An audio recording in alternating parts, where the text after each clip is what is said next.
Is it possible to not think about anything? To have a mind that is completely void of any thought whatsoever? Or if you try, are you always just destined to at least be thinking about trying not to think? You see, some people will swear that it's not possible, and some will say that it is, and they do it every day during morning meditation. Whatever the truth though, it doesn't really matter, because the fact is that most of us don't experience this complete thoughtlessness pretty much ever.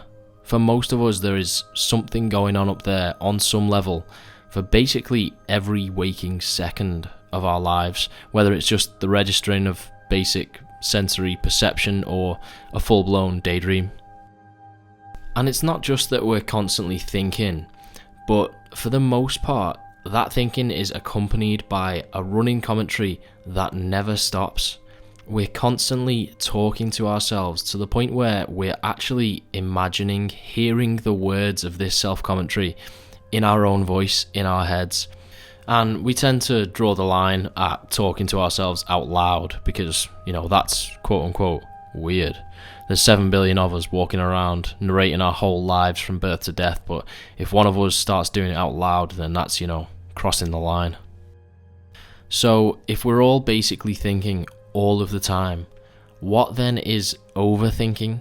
How is it possible to overthink if we're all thinking as much as it is possible to think anyway? The answer is that overthinking is a really bad name for it, because overthinking is not simply thinking too much.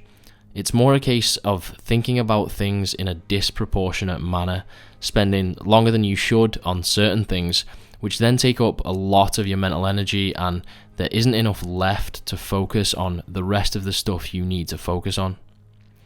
You see, some things in life need careful consideration. Some require just a brief passing thought, and some deserve the absolute minimum brain time that you can get away with. People who overthink just have trouble identifying which is which, or maybe more commonly, are fully aware but still can't stop themselves.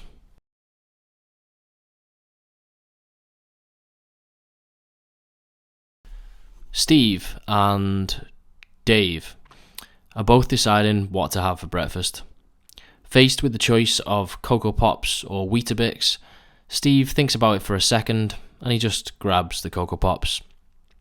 Dave thinks about it, thinks about going for the Cocoa Pops, but deliberates a little bit longer.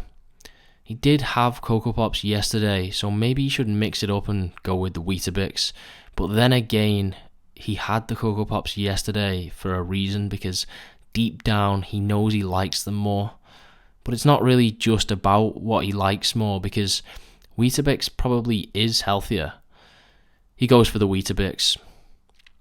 They both eat their cereal, and whilst doing so, Steve has all but forgotten the decision of which cereal to have, and his mind is free to wander and contemplate the day ahead. He's going to be thinking of something, but it's just not the Cocoa Pops. Dave is enjoying the Weetabix, but he can't help but feel like maybe he would have enjoyed the Cocoa Pops more. It's hard to know for sure, so he's almost imagining what it would have been like to eat the Cocoa Pops, and he starts to regret his decision. He stares into his bowl of Weetabix and begins to resent those mushy little fellas. And whilst his mind is engulfed with the inner turmoil that comes with breakfast regret, time seems to escape him. He checks his watch. It's time to leave already. Seems like the last few minutes went by in just a few seconds, and he doesn't really remember them. The truth is, when you deliberate over decisions, you put pressure on the outcome. Dave, in this instance, did not even stand a chance, and regardless of his choice, he would have come to regret it, because he's playing this never-ending game of comparison in his head. He's literally living in the multiverse, running through every possible scenario, and not only is that a recipe for dissatisfaction, but it also takes up quite a lot of bandwidth running all these programs at once, right? His real mistake was thinking that there was a right choice to begin with. Let's just look at that sentence for a second and decide, like, what is the operative word here? It's this one, because it implies the singular. It implies that there is one right choice and all others are therefore wrong. Sometimes that's true, right? Smoking crack, it's pretty binary. Not smoking crack is the right choice. Smoking crack, the wrong choice, right? But most things in life are not like smoking crack. Let me just digress a little bit into an analogy about those things that are a little bit more consequential than your choice of breakfast cereal. Let's say you're in the French Alps and you want to watch the sunrise one morning, but it's kind of cloudy, so you need to get above the cloud level. You need to climb a mountain and you're faced with a lot of choices. Lots aren't high enough, so climbing them won't get you above the cloud line, so these are all the wrong choices. But there's a lot that are high enough and they will get you there. Some will be a nice easy climb and some will be a little bit more treacherous, but all will get you there, provided you apply yourself to the climb.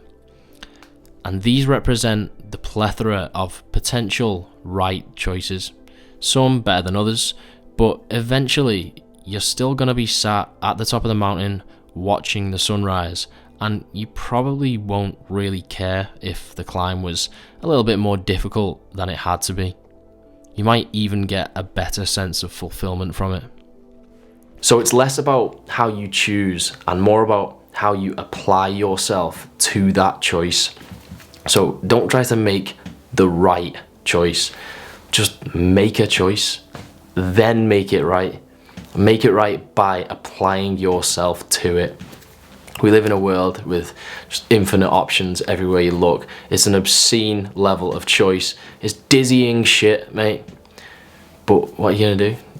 You can try to evade it if you want. You can try and escape it. You can call yourself a minimalist and buy 10 of the same t-shirt to try and liberate yourself from the difficult choice of like what to wear in the morning, right?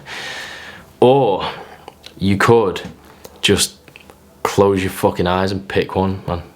Just, is that not the same result? Why have we got 10 of the same t-shirt? Like, what I'm trying to say is, every decision you make is on a spectrum from no information to nearly all, but still not all of the information, right? So you can make different gradations of informed decisions, but none will be 100% informed because you just don't understand the universe on that level. So to some extent, as we go through life, we're all just closing our eyes and picking one.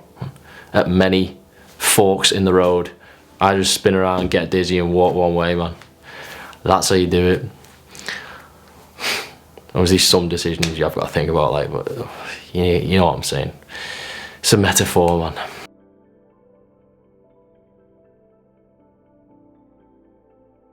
But it's not just your decisions that overthinking can affect.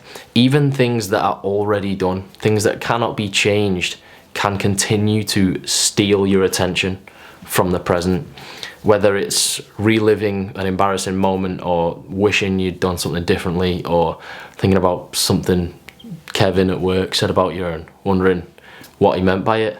You know, it's all just stretching out your consciousness thinner and thinner to the point where, ironically, your brain is working so hard that it can't get any work done. It's the ultimate paralysis by analysis. It's not seeing the wood for the trees. I don't know if that's the right thing. What I'm saying is, I suppose I'll quote a very wise and quite hard Japanese fella, too many mind. I could have done that in a Japanese accent, but I think it would have been probably some kind of racist. That would have been racist, I think. I don't know. Are accents racist these days? Probably. Best not. I'll just play it.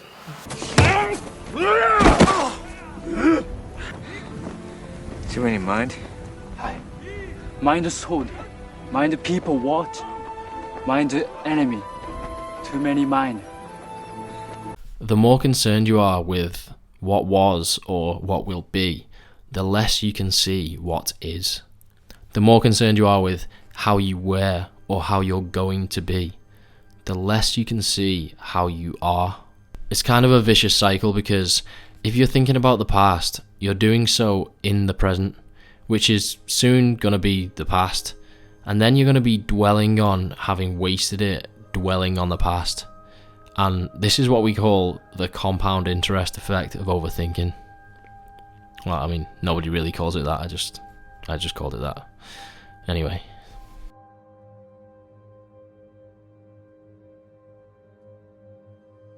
I'm going to say something now that will sound painfully obvious, but it's something that often helps me when I'm sat there on my own wondering if I'm a weirdo.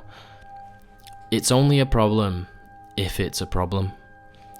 Let me give you a definition to go with that.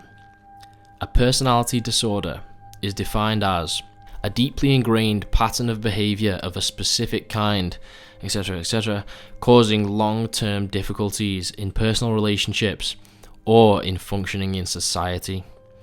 I'd go a bit further and say that we should probably consider if it affects your own mental well-being as well. And I think this is a pretty good barometer by which to judge your behaviors. I sometimes think to myself, I do this quite a lot. Does that mean I'm weird? Or is it a problem? I think a lot and spend a lot of time contemplating deep shit. Does this mean that I'm an overthinker? I track my calories. Does this mean I've got an eating disorder? I train twice a day, almost every day. Am I obsessed with the gym? If I work a lot, am I a workaholic? To all of those, you can just ask yourself, does it affect my happiness? Does it affect my relationships? Does it affect the functioning of my life? And if the answer to all of the above is no, then no matter how outside of the norm your behavior is, it's not a problem. It's only when things negatively impact your life that you need to be concerned with them. Otherwise, crack on, be a weirdo, mate. It's fine. It's better than fine. It's encouraged. So I think that's all I've really got to say. I hope it was in some way useful, or at the very least, mildly interesting or entertaining. I hope I didn't make everything worse by making a 12-minute video about overthinking. That's a possibility. Alright, thanks for watching. See you later.